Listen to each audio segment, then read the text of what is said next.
Well, hello, everyone. It is good to be with you. We are going to have such a good time today talking about a little kind of interesting miracle that's happening for the ostriches right now. Fantastic. We love our First Nations brothers and sisters. They've stepped in. I'll show you that in a moment. I'm going to read to you from Psalms 36. My father has underlined two scriptures, which I just want to do today. First of all, it's Friday and it's the weekend. That means everybody's working for the weekend. And so I hope that you have time to have a Sabbath. Charlie Kirk talked about a Sabbath, and I and JT have a renewed thing. And same with Marcia, right? We're going to take Sundays off, right? I don't want to see you working at all. She works really hard. She's like, wow, this is a lot of work. And I'm like, yes, stop working. She worked till 10 o'clock last night to get the show ready. I'm like, stop. Oh no. But it's because of my precious Marcia and Toby that we're able to get an awful lot to you in such a succinct manner. So here's what we do today. Delight thyself also in the Lord, and he shall give thee, oh yes, God, the desires of thine heart. Amen. How do we get the desires of our heart fulfilled? By delighting in our God, because he's like a dad.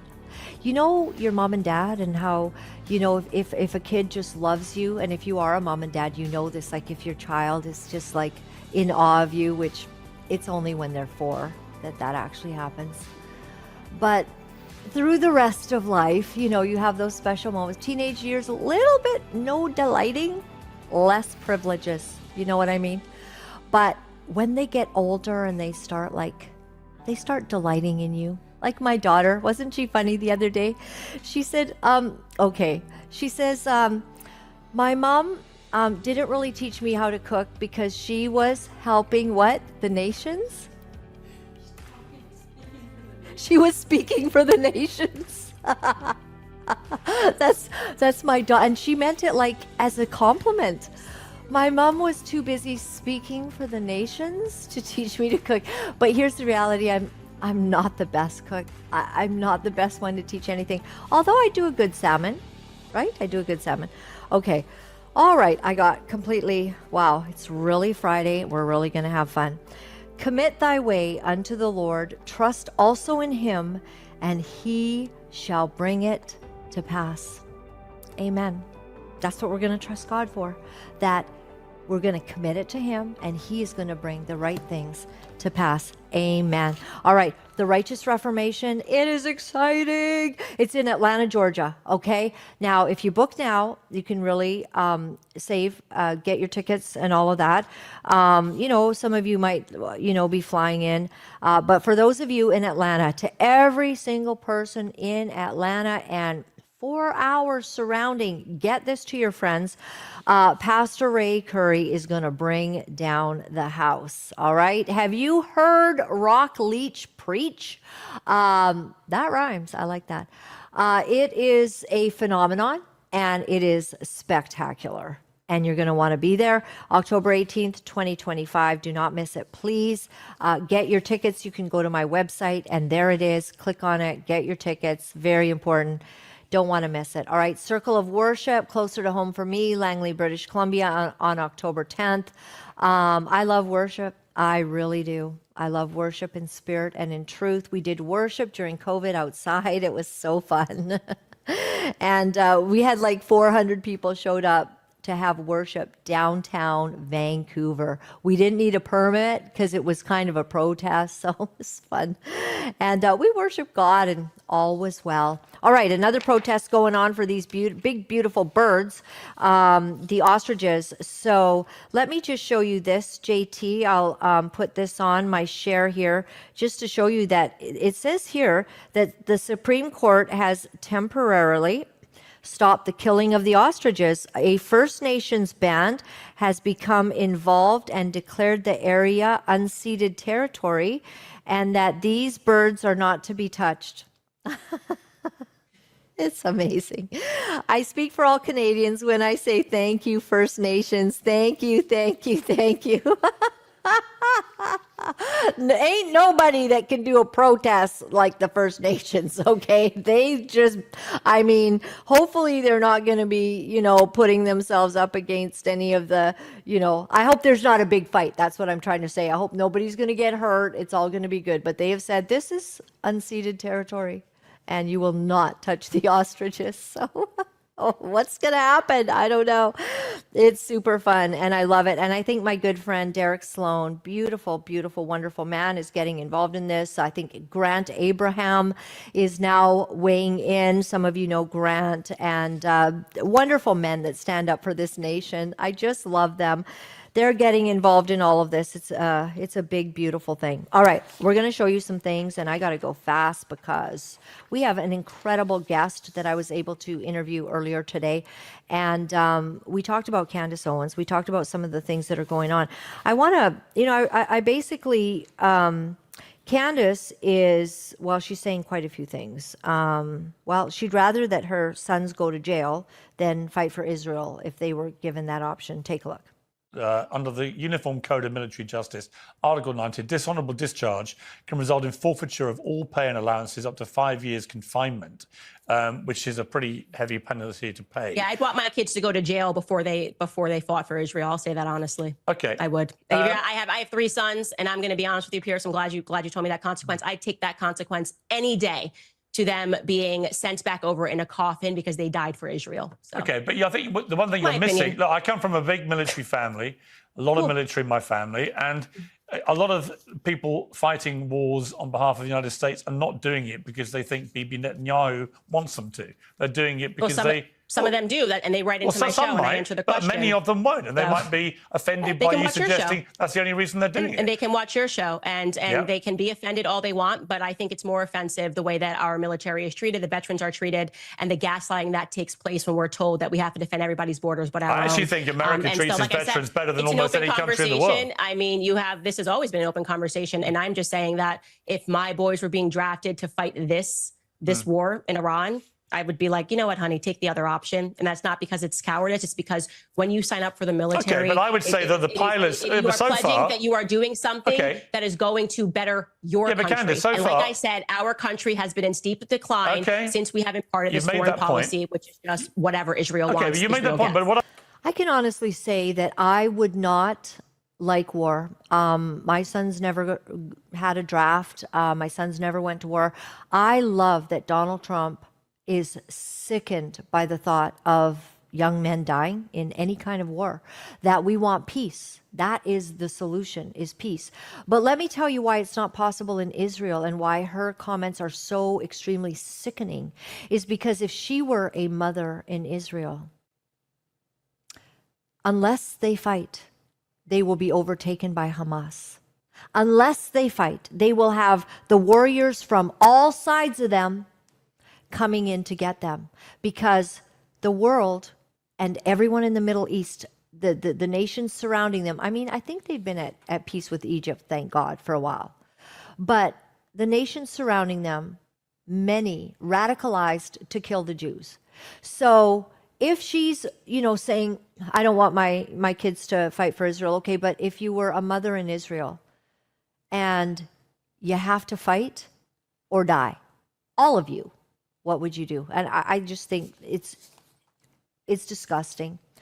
There in Ecclesiastes, it says there's a time for peace and a time for war. And when people come in, like on October 7th, 2023, and absolutely assault your people in a heinous, unprecedented, heinous way, you fight because you have to fight. But she doesn't have to, because she's not living there. So she can just spout off her mouth all that she wants. It's absolutely atrocious. Put yourself in the shoes of an Israeli and you will change your mind. I spoke with one this morning. Beautiful conversation. All right. I want to give you this. Actually, let's go to 8A. Candace is saying that Israel is conducting a Holocaust in Gaza. Let's do that one. The larger discussion that's happening right now is whether or not having survived a Holocaust gives you the permission to commit a Holocaust.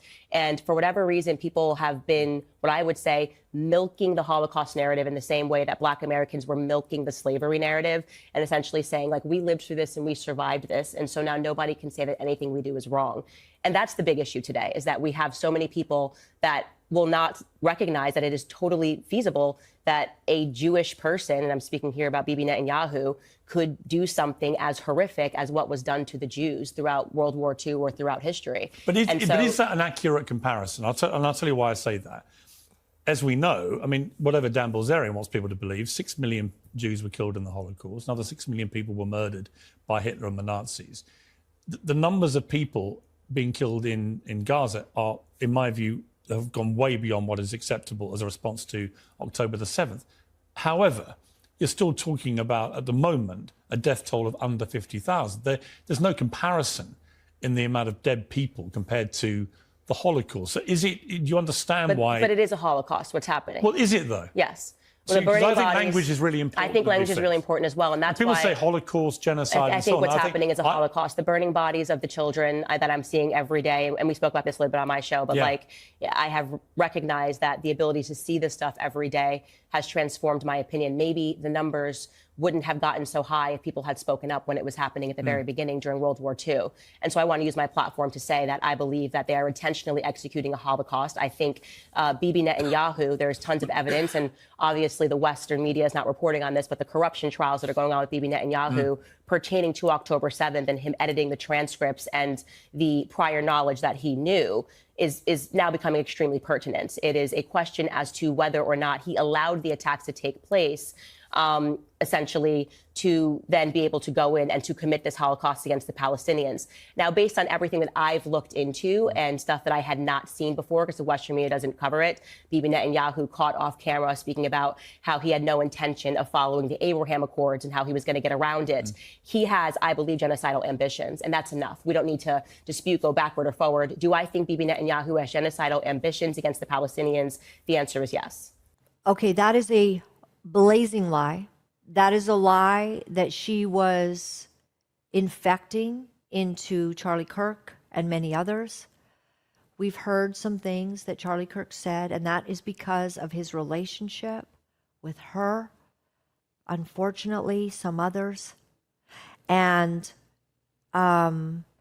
there have been statements that Charlie was getting a handle on some of the obvious lies that Candace Owens was teaching him. Let me show you a very interesting thing. So this is Imshin on Imshin. She is on X, and she's a haphazard Gaza watcher, watching videos posted by Gazans in Gaza on social media since 2018. She provides the links and the timestamps.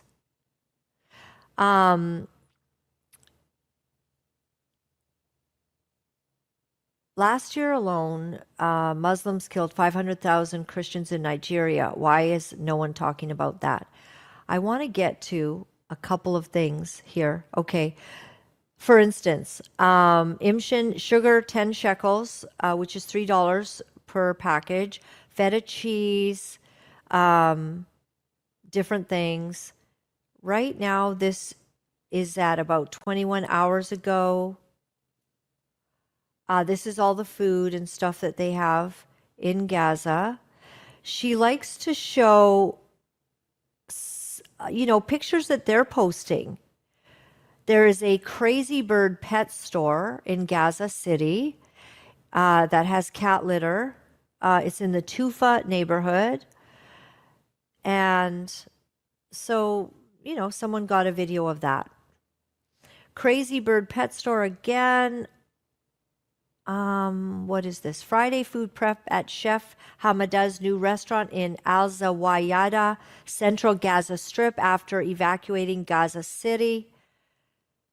Basically, they're going to be opening and doing some food prep, maybe for the weekend.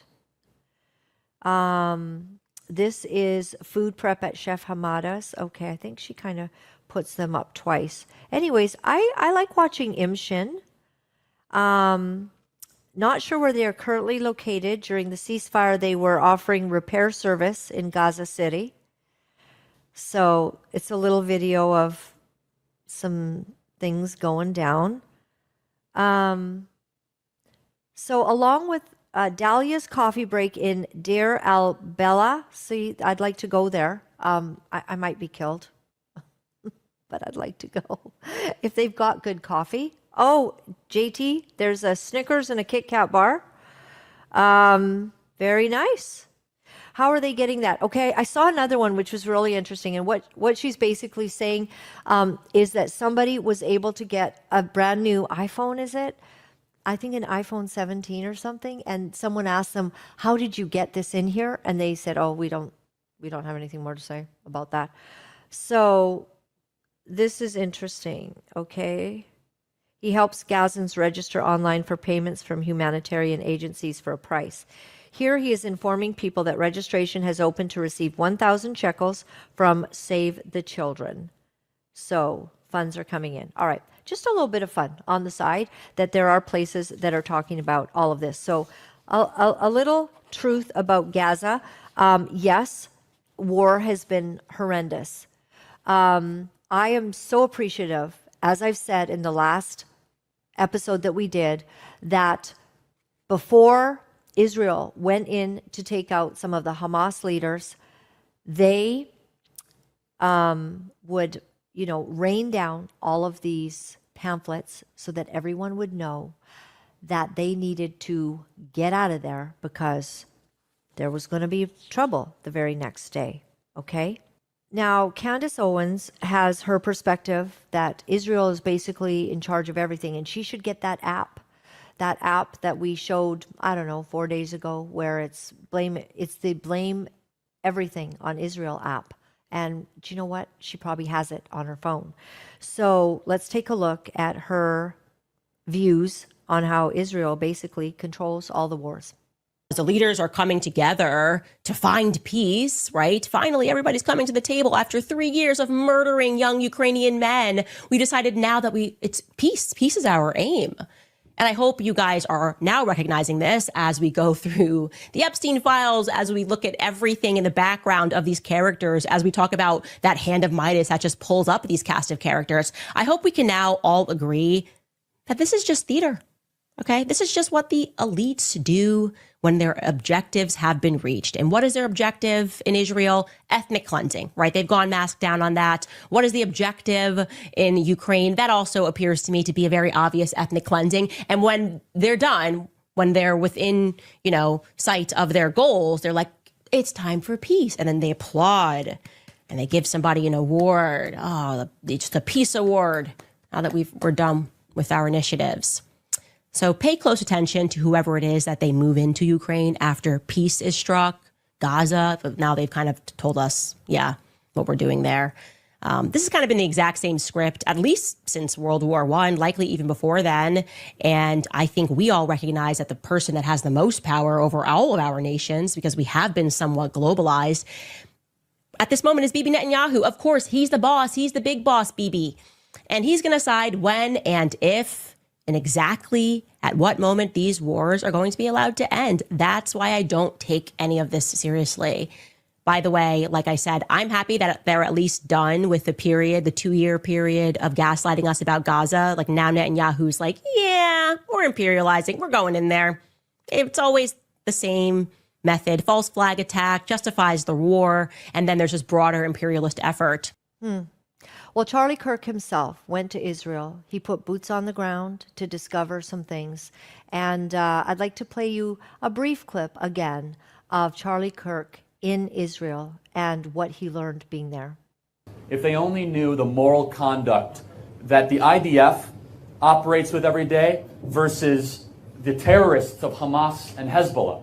And anyone who dares make a moral equivalency between the conduct and the behavior of the IDF and Israel, which is a moral superiority. What the Western media tries to do is they try to make it some sort of equal playing field in the conversation.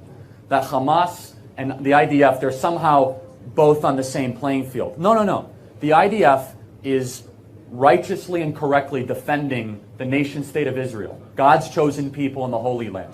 And the self-restraint that they go through is unbelievable. And I saw it firsthand that these maniacs were going up. That's really what they are. I mean, they have nothing better to do. They remind me of some of the protesters I deal with on college campuses in the States. We'll talk about it because there's a similarity there. And there's a kind of a warning that I want to give you because I see what's happening here. And these are just 18, 19, and 20-year-old total, we have a word for it in the States, and I don't know if it applies here, probably does. We call them patriots. They love their country. They believe in the value system. They enlisted, obviously, through mandatory service. And what's the thanks they get? They get cameras right in their face trying to expose them because they're fighting for what is correct and what is right. So that was an eye-opening experience. And then today, we had an amazing opportunity. We flew in a helicopter all the way up to the Golan Heights, which, I mean, I'm going to, for the rest of my life, and hopefully in this presidential term, advocate for the international community to recognize the Golan Heights as a true part of Israel. You know, I have to say that being in Israel myself, that was one of the highlights of my life. First of all, the best hummus in the entire world. And it has ruined me for Western culture hummus, like, you know, the hummus you buy at the, you know, the stores and it's in the little plastic case or whatever. No, that is not hummus. Nobody does hummus like the Israelis. It is absolutely, oh, Joey's, yes. You are right. Joey's restaurant, they do have this appetizer hummus. You're right. We loved it. Okay, that is the closest thing. And I'm not being paid by Joey's, although give them a call and tell them if they want this aired. No, I'm just kidding. Okay. Israel, not only was it spectacular for the food experience, but also walking in the Sea of Galilee. Remember, JT, we were in the boat on the Sea of Galilee. Oh, the water was so calm. It was sunset. It was a red-pink glow over the Sea of Galilee. And I'm sitting at the front of this boat with a whole bunch of, you know, people that were there to enjoy. And I was just thinking about how Jesus was on this sea. It was unbelievable. I floated in the Dead Sea. When you go to the Dead Sea, you can't sink. It has so much salt in it. I'm not kidding, Marcia. You just lay there and you just float. And you try to like drown yourself. You can't, because in the Dead Sea, it's such a incredible. And I got mud for my face, but it's gone now. Unfortunately, I missed that. I love Israel, and being on the ground in Israel gives you a perspective of the people, what they deal with. You can see Gaza. When we wanted to go to Gaza, I don't think we didn't go into Gaza, did we, JT? On the side? No. Oh, no. Yeah. No. There. Yes. Oh, yes, we came out late from some tunnels, and yes, in a Palestinian area, near a Palestinian area, and the Israeli guards were there, and they were like, please get on the bus quickly, it's sunset, please get on the bus. Because all across from where we were was the Palestinian area, and we got a sense that they weren't messing around, and they had a look in their eyes like, we're here to protect you. It's sunset. They never even looked at us. They were looking out. Yeah, they were looking out. That's right. They'd be like, get on the bus, and then they were looking very fast, like surveying the land, because it wasn't safe from the Palestinian side. It was safe from the Israeli side. And I'm going to play a clip later in the show about how no one in the Middle East wants to take in the Palestinians. Think about this. And now they're neighbors. They're right side by side. It's horrendous. So on to a different topic regarding Candace Owens, what she really wants Erica and Turning Point to do. Erica's now the head of Turning Point. So when Candace is complaining that Turning Point is not releasing footage, she's basically obviously unable to just call Erica. She's the leader. So think about Erica Kirk as Candace is saying these things. Take a look. Another thing that I really do not like, and it is bothering me and is eating at me, is the fact that Turning Point will not release the footage, okay? I don't understand it. Every excuse that I have been handed for why they won't release it makes no sense to me. If you are under pressure, if people are starting to look at you funny as an organization, if they're thinking that, whether rightfully or wrongfully, if they are suspecting because they see this footage of someone quickly remove the SD cards, that you guys had something to do with the assassination of Charlie Kirk, and you quite literally have footage that in theory should vindicate yourself, why wouldn't you release it? Think about that. It's just in your own capacity. If somebody is saying you are guilty of anything, if they're like, Candace, you are absolutely guilty of breaking into my car, and I'm like, I have a camera right here that shows that I did not break into your car. Would it make sense if I was like, but I'm not going to release that? I'm not going to release that. Because it's not right. It's not right for me to release. What? It makes no sense. I don't understand why they would not release this. The idea that it's because, well, the feds are saying the feds cannot arrest you. Last I checked, the feds cannot bring charges against you for releasing footage that you own. And since when do we trust the feds? Certainly Charlie didn't. He didn't believe we were getting the truth about the Epstein files and things of that nature. So I don't accept that. That said, I also want to be clear that it doesn't mean that every single person that is continuing on in the organization is guilty of murder. I mean, I think we want answers, but we shouldn't be like, this person's definitely a murderer because they're not providing the answers. I've been speaking and I've been seeing a lot of vitriol that's been thrown at Andrew Colvette's way because he is doing press. He is carrying on Charlie Kirk's show. He was already seated on Charlie Kirk's show. He was already there. And I was being genuine when I said he's under a lot of pressure. There's no question. He's the spokesperson for Turning Point USA, and he's grieving somebody that he knows and who was a very close, if not one of his best friends, he saw every day doing the Charlie Kirk show.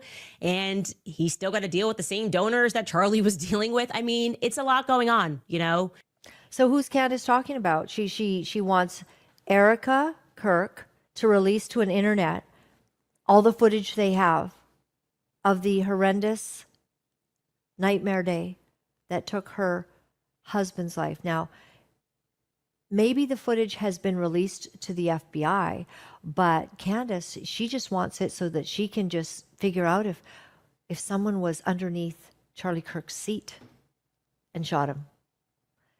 If somebody was, in piping. If there was a shot from the back of the head. She wants to figure out all kinds of crazy, nasty stuff so she can get her clicks. See, this is the real clickbait right here. And she gets millions of views to spout all this. And she feels somehow, now, she wasn't invited to speak at the funeral. Therefore, she didn't go. She was offended that any reporters were asking her if she would be at the memorial. She didn't go. She did not care enough about Charlie Kirk to be there at his memorial. If I had a friend and I knew Charlie Kirk, that incredible hero, I would be there, and I bet you would too. Not Candace Owens. No. She had some scheme about how the FBI would want to know where she is. I think they know where you are right now, at home, spouting off, doing another podcast, causing a whole group of people to question Israel for no good reason because you're not presenting the truth, even though you've been there. Disgusting. Honestly, it's so disgusting. I have an amazing guest, and his name is Drew Allen. And earlier today, I was able to sit down with Drew. All right. Today we have got Drew Allen. He is the Vice President of Publius PR and the host of the Drew Allen Show. He is an author and widely published columnist. His forthcoming book is called Clinton Hoax. Oh, I can't wait for this. Obama Coup and the declassified story of Trump Russia delusion. Thank you so much, Drew, for sharing with us today. We appreciate it. I can't wait for this book. I can't wait to read it, actually.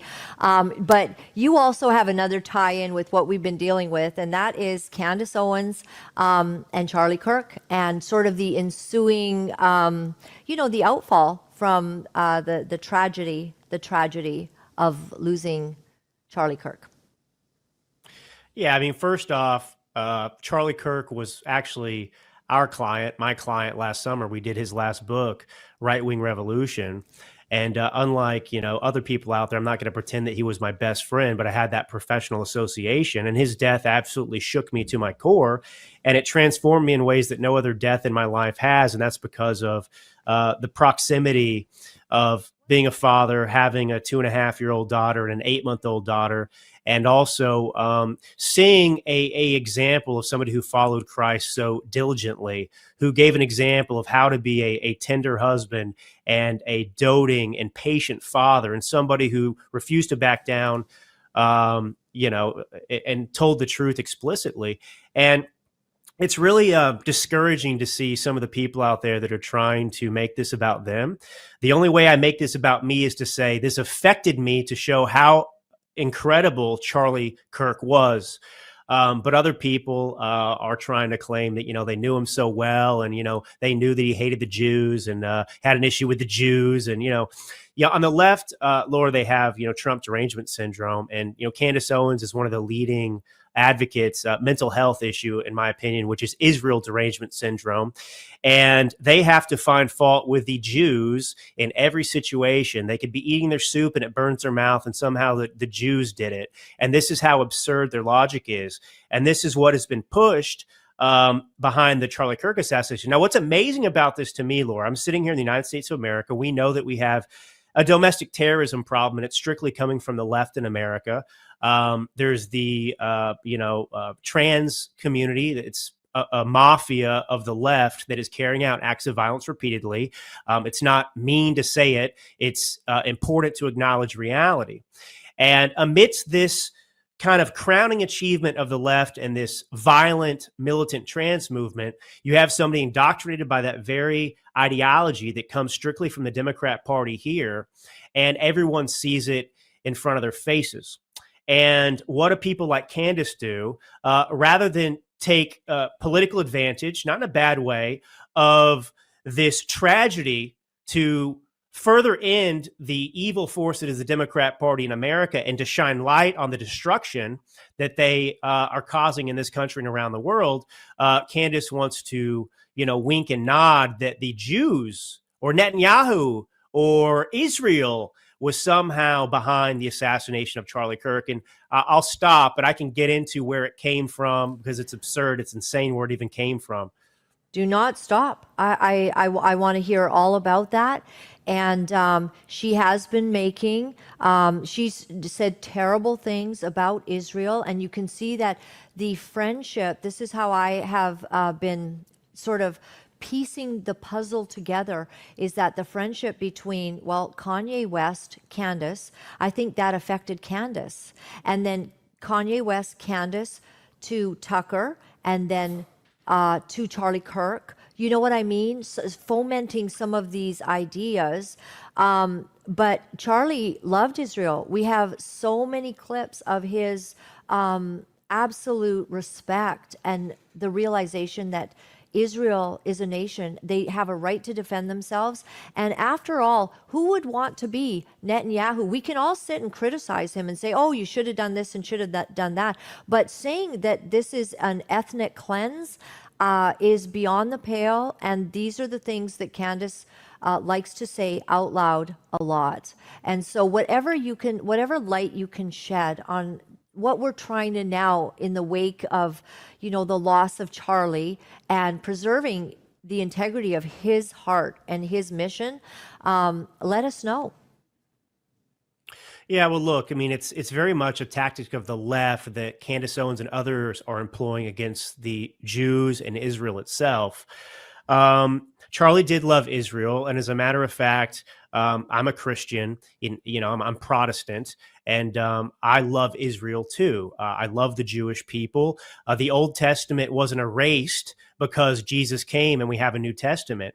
And Charlie understood that as well. Now, the idea that Netanyahu and the Jewish people in Israel need to be held to some perfect standard while everyone else doesn't have to be held to that standard, this is kind of a tactic that the left uses against MAGA, Charlie Kirk, me, in this country. They have no moral standards at all. They don't answer to a transcendent power that is above them, and therefore they are not bound to any moral code. Meanwhile, they hold us to, that moral standard. And that's fine. I hold myself to a certain moral standard as well, but I won't allow them to bastardize Christianity, the Constitution, and other things, and use it as a cudgel to bludgeon me and prevent me from having a voice in the public square.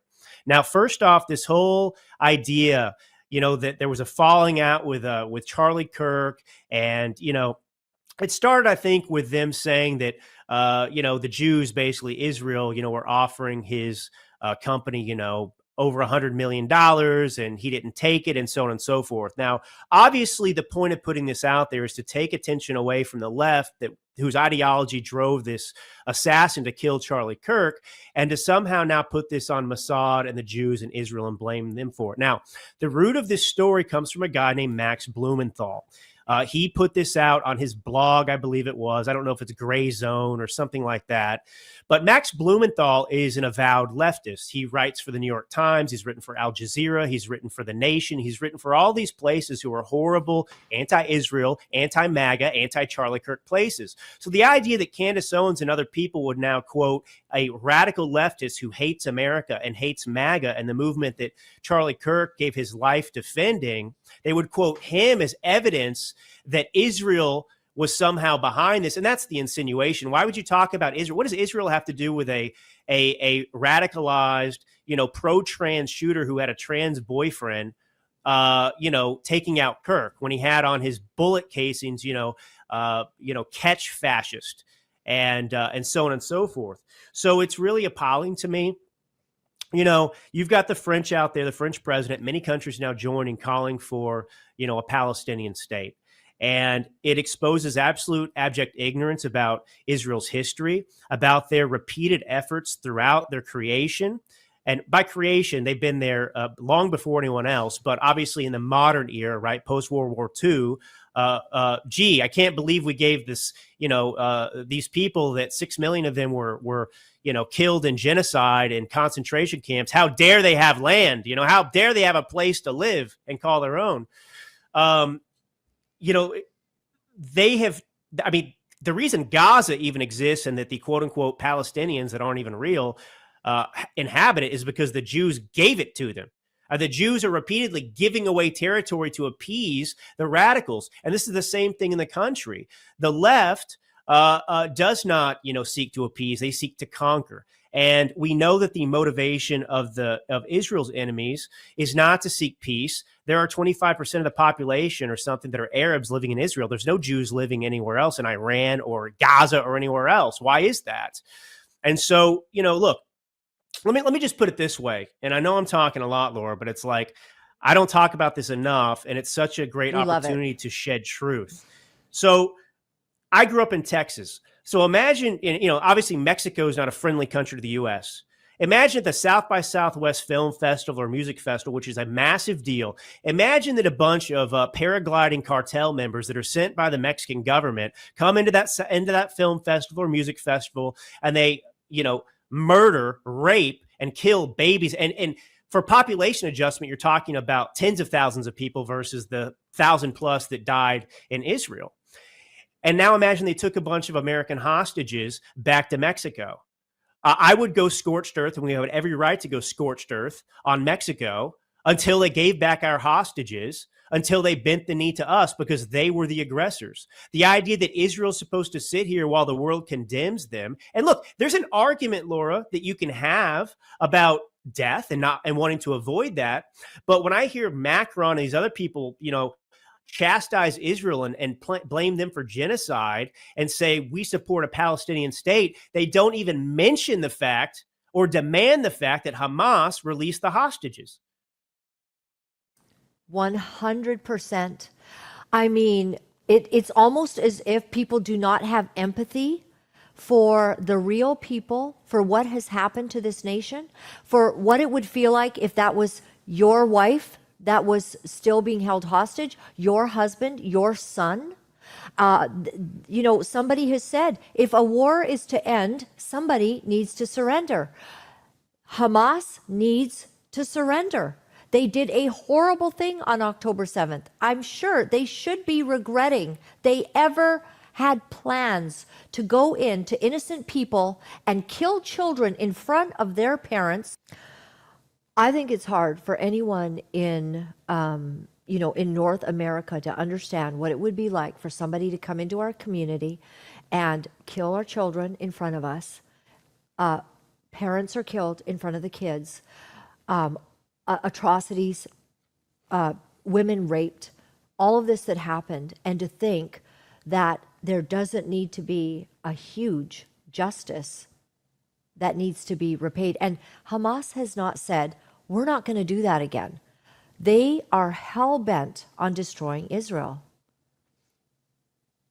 Yeah, and the framing of this is so dishonest and repugnant because obviously Israel's painted as the bad guy in the Middle East now and the bad guy in this conflict. And, you know, all of this international pressure is proof that there is rampant anti-Semitism that exists on the world stage still. They should be applying at least an equal amount of pressure to Hamas to give up the hostages, using all of their, quote, political capital and power and strength to force that to happen.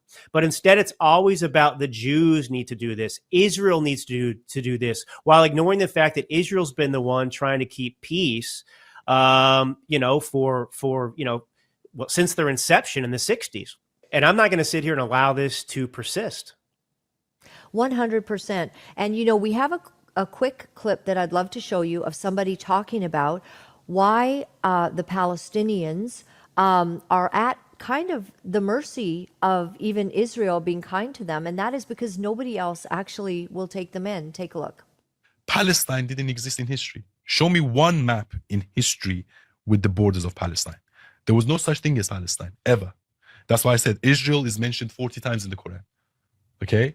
0 for Palestine. Palestine is a colonial term that was given to the people there by the Romans, which they called it Palestine, and then it was called the British Mandate for Palestine. Okay, and if you see, there's like planes with the Star of David on them, and then Palestine next to it, right? So it was actually explaining the Jews. So that's what Palestine is just a made-up identity by people like Yasser Arafat and the KGB in order to challenge Jewish identity and to move them out of the land. Funny thing is, Arab countries don't want Palestinians in their country. Why is that? Why is it that the Arab countries, your Muslim brothers and sisters, don't want you in their countries? Because they know that unfortunately a substantial amount of Palestinians have been radicalized. There's Hamas terrorists in them, and they just do not want those people in their societies to be able to destabilize. Nobody wants innocent civilians to die. Nobody. But it depends on your solution. And the other side doesn't have a solution. They're like, oh yeah, give Palestine a state. Yeah, sure, we already tried that 4 times. It didn't work, did it? And where would this Palestinian state be? Because Gaza is in rubbles now. Is it going to be West Bank? So I just don't think there is a solution. So I think fundamentally what's going to happen, I think Israel's going to take over Gaza. The 2 million people either have to go to Egypt, or they have to go to West Bank, or they have to go to Jordan, or they have to come to Europe. And maybe Britain has to take some of them, which is going to be tough, trust me, because there's going to be a lot of extremists. The extremists, these are the extremists, the Palestinians who actually celebrated October 7th. They were celebrating what Hamas was doing in Israel. And so it is shocking that so many people do not understand the real issues behind all of this. And yet Candace Owens continues to spew her lies, her misrepresentations of the nation of Israel. Yeah, I think there are a few layers of reasons this is happening. Now, I can't say why Candace Owens feels this way. I mean, the only thing I can say with all these people is that they have immense hatred in their heart, and they are obviously consumed with anti-Semitism because they hate the Jews and Israel more than any other group in the world, which is so nonsensical because Israel isn't. I mean, if you look at the Middle East, Israel is the best thing that's happened over there. They're surrounded by terrorists who shout anti-West slogans just like anti-Israel. And this is the thing. The hatred towards Israel is connected by those who support these terrorist organizations, Iran, Hamas, etc., Hezbollah, with the West, with us. So we're tied in and lumped in with them. So this idea that you would somehow now be sympathetic with the very people who, when they shout death to Israel, also shout death to America makes no sense whatsoever to me. And, you know, he was saying something important in that clip. I mean, the left, obviously, and Candace Owens and other people are exploiting a situation that Hamas brought on itself, not holding them accountable at all, in order to achieve one specific objective. And this is a Marxist tactic. And so, you know, so Democrats, for example, in America, just for one example, you know, gun violence problem. Well, why do we have that? It's because of the moral decay that has happened in this country because of the left's takeover of schools, of the culture, and so on and so forth. Even the abortion movement, you know, when you can say that when intent becomes the determining factor over morality, right? So if you want to have an abortion, then it's a clump of cells. If you don't want to have an abortion, then it's a baby. And so the logical leap from, okay, well, this baby can be aborted because I say it's a clump of cells, goes to Charlie Kirk's a clump of cells, and he can be eliminated too because he's just a political enemy spewing venom. And so what they'll do, though, is they'll create this problem, and they will come in with their only solution they have, which is to take the guns, for example, in America to eradicate the Second Amendment. So with Israel, Hamas attacks, and they've really given Israel no choice. The world has pressured Israel, not Hamas, to give up the hostages to end this. It's the people around them that don't want this to end. Israel would love for this to end, but nobody else wants it to end because it helps serve their agenda, which is to eliminate Israel. They don't believe that Israel has a right to be there, and that's their ultimate objective. From the river to the sea is about eradicating Israel off the face of the earth. That is a cry for genocide. So the reason this is happening is really disgusting. I understand it because I've studied it for so long, but it is a Marxist totalitarian tactic whereby you try and force your will, which is one solution, as an outcome. 100%. And you worked with Charlie, and as you say, it's not like you were best friends or anything, but you valued him and the way that he conducted himself. And so in the wake of, you know, earlier in the show, we showed a clip of Candace Owens is really upset because Turning Point has not released the footage of that day. And I imagine we've all seen enough of that footage, but she wants it released, I think, to the public or whatever. Do you think that part of this, like there's a damage that can be done to the good work of Charlie Kirk with all of this, these different parties that are, you know, chiming in, making issues out of non-issues?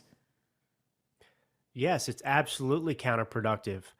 You know, Charlie Kirk's death inspired millions of people to embrace faith, some people to embrace faith for the first time, other people to get rid of their cowardice and fear of cancellation to finally come out and follow his example, which is in fact the example of Jesus. That's what he was following. And you have Candace Owens and these other people that are muddying that message and now creating this need to waste time fighting about something that isn't even real because they're putting it out there falsely instead of carrying on, taking the torch that Charlie Kirk has left us and saving the country, saving the West. I mean, some of the most absurd things I've seen, Laura, I mean, you know, people are talking about an autopsy, for example. Well, they know what killed him. He had a bullet in his throat. You don't conduct autopsies, in my understanding, you know, unless there's a need to determine a cause of death. We know what killed Charlie. We saw the video. I walk around with my eyes open and can see the bullet hitting him in the neck and his whole body recoiling back from the power of that shot.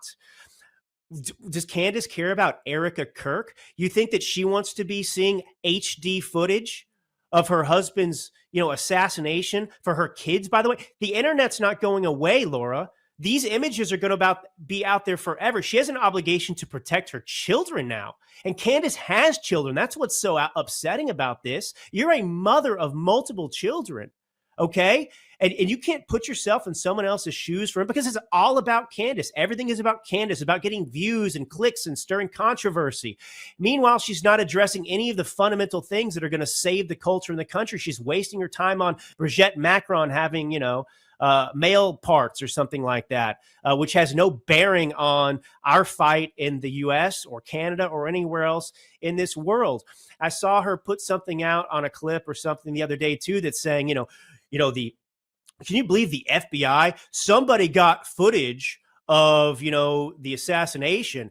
The FBI didn't even interview that person and bring them in, as if that's a conspiracy. Why would you bring someone in that had footage when you already have the guy who killed it and have other footage from everyone else? But she wants to turn everything is about, it's like, this is a waste of time. You know where we should go from this, Laura?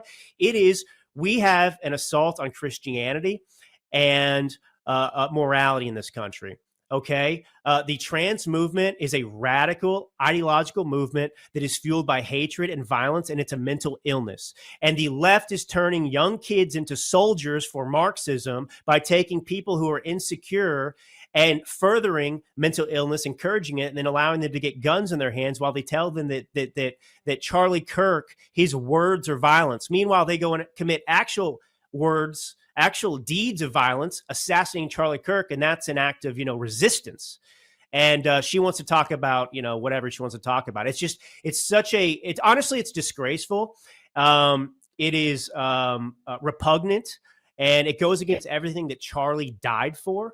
And, they can do whatever they're going to do. I'm not going to do that. I'm going to take the feeling that hit me like a freight train after Charlie Kirk died, that stirred something in myself to awaken and move forward, as millions of others need to do. Because, the Christian's obligation is to stand up for truth. The Christian's obligation is to stand up for morality and our nations. And, there's so many Christians out there. If we would actually embrace God's word and not let the left bastardize what Christianity means and follow in Kirk's example, which was Jesus's example, the left would have no chance of victory. Absolutely agree with you. In light of your book coming up, Clinton hoax, Obama coup, the declassified story of Trump-Russia delusion. So we have Comey indicted yesterday. What does that mean to everything that you've investigated? Well, it's the first step towards accountability in the Trump-Russia collusion hoax. I mean, the Trump-Russia collusion hoax, which became a coup, and that was because of Obama. That was the greatest assault on, American democracy, our republic, since the Civil War. And it's not in the past. It's still threatening the country today because those responsible are still out there, spreading their hatred and trying to inspire Marxist revolution. Just to give you a quick example, and I'll answer the question, but it's, Obama and Clinton, just a couple of weeks after Charlie Kirk's assassination, both gave individual speeches. She spoke at the Clinton Global Initiative, some ceremony or fundraiser in New York City.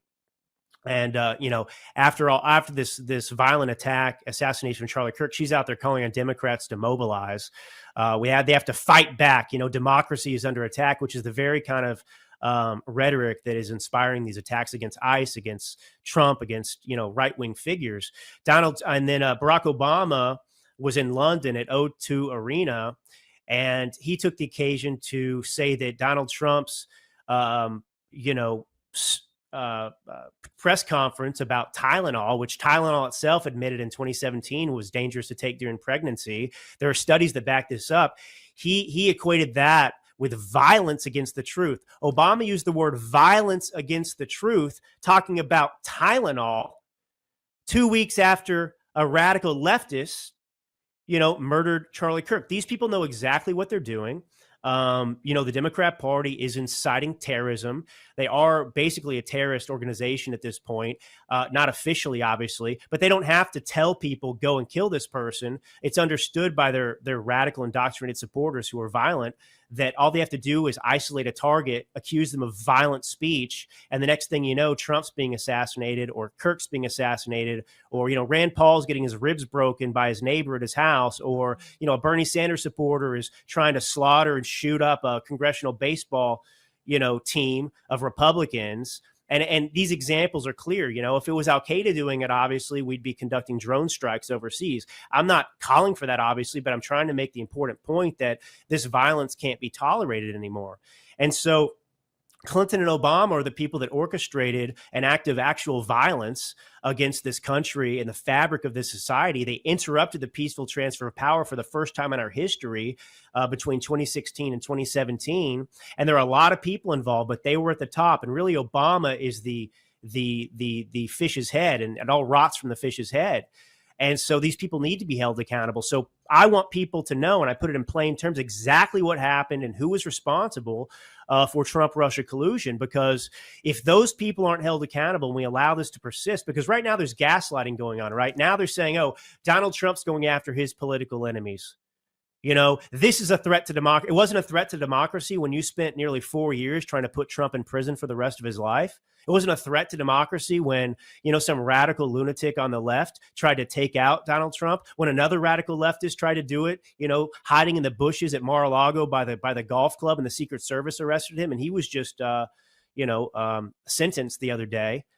And so it's important that people, to fight gaslighting, Laura, you have to master the facts. And so I want people to understand the facts. I want them to have it in their soul, just like they have scripture. They need what happened with Trump-Russia collusion to be pierced and seared in their memory in a way that nobody can gaslight them about what happened, because these next 2.5 years are really testing the United States of America. And we've got to have fortitude backed by truth to push back against this gaslighting.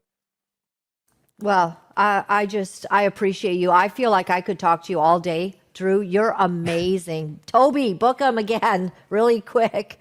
I can't wait till your book is out. Like, is it, it says a forthcoming book, so release is soon?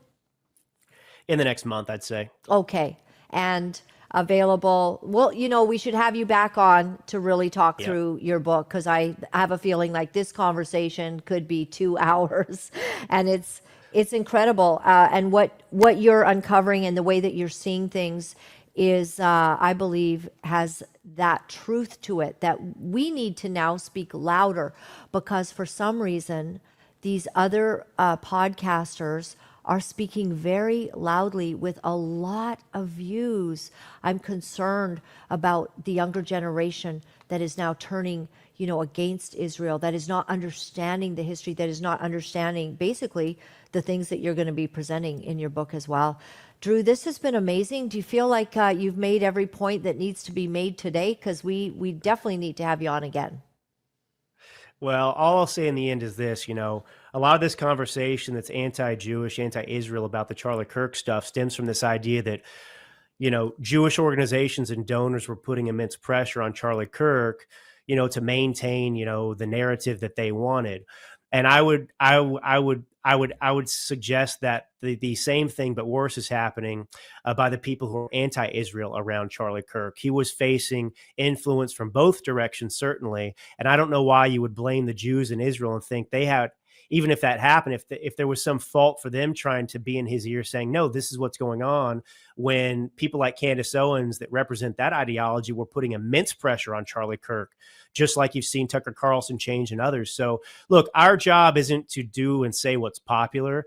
It's to live truthfully and honestly with integrity. And that's what our obligation and goal has to be, because it's very popular right now to punch Israel. It's very popular right now to accuse Israel of committing genocide, and none of that's built on facts and intelligence. It's based in ignorance. So we have to do it. It's, you know, it's unfortunate, but we just have to do our best to keep informing. Wow. I love it. Thank you. Drew Allen, Vice President of Publius PR. Your book is coming out soon.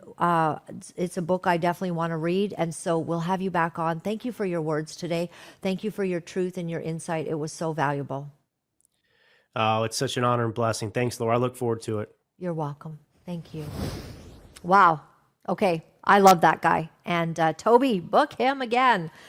Great guest. And it's happy for me to find new friends and new people that are so well-spoken and who absolutely they're on the right side of history. The right side of history. So Monday we'll show you that clip of how happy we are to be on the right side of history. You're going to love it. Tune in Monday. It's really a good one. Okay, my website is Laura-Lynn.tv. Thank you to all of you who are supporting us. We have had a falling away so to speak. Some people just saying that they're not going to be supporting us. And they don't like our take on Israel. They can't believe it. Actually, they are appalled at me. And I can only say that I endeavor to speak the truth, tell the truth, and share my heart in what we believe the best that I can. If you're with me, you're with me. If you're not, I bid you a fond farewell, and I hope that you will learn. I would also hope that you keep on tuning in so that you can maybe begin to understand that what we're being fed from the likes of Candace Owens and others is not the truth. And I'm on a mission to bring God honor in that regard. And I do that with this heart. I bless Israel. I think it's a hard job. I'm not here to condemn. I'm here to be a voice in protest to what has happened to them. And there needs to be peace in Israel. There needs to be a laying down of arms, and a white flag needs to go up by Hamas. And then we have peace. That's what will happen. There will be peace. But you can't have peace with terrorists. Try to negotiate with terrorists. And so, if you're leaving us, I've had to accept that. And I'm sorry. I've done my best to write some letters back and to try to explain.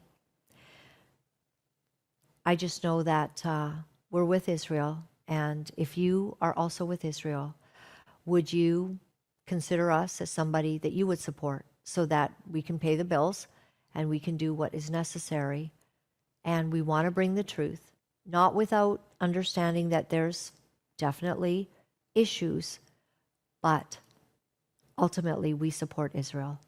And so we appreciate you. There's so many ways. Go to our website, so many ways that we'll be able to show you. That is not a clown. I was like, did we put a clown nose on Candace? That would be bad. No, it just happens to be right right on her. It's the play button. That is not, we did not make a clown nose on Candace, okay? I want to be clear about that. Now, for any of you who want to clean up your blood, there has been some really bad toxins that have gotten into our blood, and I got my blood cleansed by this. This is something that is brand new. It has not been out for long. It is natural, and it takes wacky doodle stuff like this. What is that? Doing in our blood, it takes that out. So if you're concerned that toxins may have been placed into your body through the environment, the different things we've been through, if you're concerned about this, Nature Supplement. So some people are saying it's Nature's Supplement. It's not. It's one S in the middle. Nature Supplement 3 at gmail.com. SUPPLEMENT 3 at gmail.com. And then you will have your blood looking just like that. Amazing. Amazing. This is a premium toxic cleanse, and I just want you to know with all my heart, I'm giving you the real goods on this. This works. I had it happen to myself. Ivermectin, hydroxychloroquine, fenbendazole, a bunch of other products, Mia at SozoHealth at proton.me. If you are in the States and you would like to buy gold or silver, plan for your future, because silver is, woo, it's going up, everybody. Please go to thekingdomgold.com. And if you are in Canada, please get a hold of Steve at Sovereignize at protonmail.com. Steve at Sovereignize at protonmail.com. I want to leave you with the word today, and JT, just go along with me. I'm going to just head straight into it. In 2 Timothy chapter 1, it does say that there's examples of disloyalty and loyalty, and that's what we're going through right now. We're going through an epic hour of betrayal. The Judas spirit of betrayal is here, and it's awful. And so what I want you to do is know that there's nothing new about that. But what do we do when we see Judases in our midst? What do we do when we see those that betray us? Well, what did they do in the Bible? Examples of disloyalty and loyalty. So 2 Timothy was written by Paul, an apostle of Christ Jesus, by the will of God. In keeping with the promise of life that is in Christ Jesus, he wrote this to Timothy, his dear son. In verse 15, you know that everyone in the province of Asia has deserted me, including Phygellus and Hermogenes. So betrayal was happening. Everyone's deserted me, including, sounded like what Paul thought were loyal people. And now they're not. They were with me, and now they're not. May the Lord show mercy to the household of Onesiphorus, because he often refreshed me and was not ashamed of my chains. You know that if you follow Jesus, you have chains. If you follow God and you do his will, you will not be loved by everyone. You will have enemies. You will be betrayed. You will be misunderstood. People will not always speak well of you. In fact, rarely. And yet this is the call that God asks us to walk into. And when you go through the fire, and when you wear those chains, I want you to look for people who are not ashamed of the chains that you bear. Do you feel those chains? Do you feel the wrath? Do you feel anger coming towards you because you are telling the truth? Does that sting your heart just a little bit? Well, do this. Those that desert you, like Phygellus and Hermogenes, bye-bye. Dust your feet off. But for those who are true to you, like Onesiphorus, and they are not ashamed of the chains that you wear, I would dare say, cling to them as your friends and family for all you're worth. There's just a few of us, everyone. You know, the Word of God says that wide is the path to destruction, and narrow is the gate that leads us, and the path that leads us to heaven. Many more will be on that side. It's okay. We're on the narrow path. And we celebrate it because God is with us. He's with us in this narrow path. So we embrace it. We are not ashamed of the gospel of Jesus Christ, for it is the power and the life source for everything we have. If you're feeling the hurt and the loss of family members, those that have turned against you, people who think you're crazy because you don't buy into the conspiracy theories, whether it's about certain woke issues or whether it's about Israel, you're not alone. They hated Jesus first. They're going to hate us. We are going to love, but we're going to speak the truth in that love. God bless. Love you all. Have a great weekend. You know, it's not easy to deliver the truth of what our sick world is doing, but for some of us, we feel that we have no choice. Because if we are silent about these abominable things, then we are letting evil go unchecked, and we cannot do that. For those of you wonderful people who are writing me and are sharing your encouragement, I am deeply grateful. Thank you for all the letters that you've been sending. Thank you for the donations and the support. I found out that in order to speak the truth, you have to become very, very strong. If you would go to my website at www.laura-lynn.tv, you'll find all of the ways that you can contact me. Remember, my friends, all is well. All is well. Thanks for joining me.